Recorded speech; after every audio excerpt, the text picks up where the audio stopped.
रोए जा रहे हैं, रोए जा रहे हैं, दोनों रो रहे हैं, नंद बाबा भी रो रहे हैं, यशोदा मैया भी रो रही है, कान्हा भी रो रहे हैं, सब रो रहे हैं और पूरा का पूरा ब्रज, पूरी की पूरी द्वारका नगरी सब इस सीन को देख रहे हैं और सब इमोशनल हो रहे हैं क्योंकि श्री कृष्ण सब भूल गए, सब कुछ भूल गए कि वो कहाँ हैं, कितने लोग हैं, उन्हें सिर्फ उनकी मैया, उनके बाबा और वो दिख रहे थे। इतना प्यारा पल था, इतना अच्छा सीन था कि वर्ड्स में तो एक्सप्लेन ही नहीं कर सकते, बहुत इमोशनल हो गए। भगवान कहते हैं कि मैया मुझे आपको अभी बिल्कुल छोड़ना नहीं है, आप बिल्कुल ऐसे ही रहो, मुझे पकड़ कर उनकी गोद में जाकर बैठ गए बिल्कुल बचपन की तरह। कहते हैं कि इसी दिन के लिए तो तरस रहा था, इस पल को मुझे जी लेंगे तो मैया। और बाबा को भी जोर से पकड़ कर बस बैठ गए, दोनों को पकड़। उतनी ही देर में रुक्मणी आ गई। तो जैसे ही रुक्मणी आई, यशोदा मैया ने पूछा कि इतनी सुंदर सी स्त्री, इतनी प्यारी सी, एकदम भगवान लक्ष्मी, श्री लक्ष्मी का स्वरूप लग रही है, कौन है ये? तो श्री कृष्ण ने जैसे ही रुक्मणी को देखा वैसे ही उनको एकदम से हिट हुआ। उन्होंने कहा अरे ये मैं गोद में बैठा हूँ, इतने सारे लोग हैं, उन्हें तब रियलाइज़ हुआ।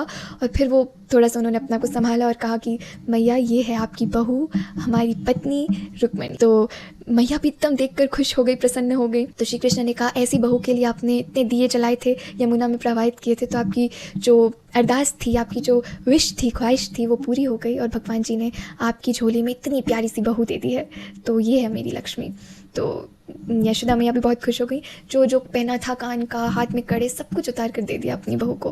कहती हैं कि ये पल तो मैं ज़िंदगी भर इस पल का इंतज़ार कर रही थी कि अपनी कान्हा की बहू को देखूंगी। तो आज देख रही हूँ तो रोक नहीं सकती, मेरे पास जो है सब इसी का है, तो मैं सब दे दूंगी इसे। इतनी खुश हो गए। फिर आई देवकी मैया। फिर क्या हुआ ये जानने के लिए जुड़े रहिए नेक्स्ट पार्ट के लिए। जय श्री कृष्ण।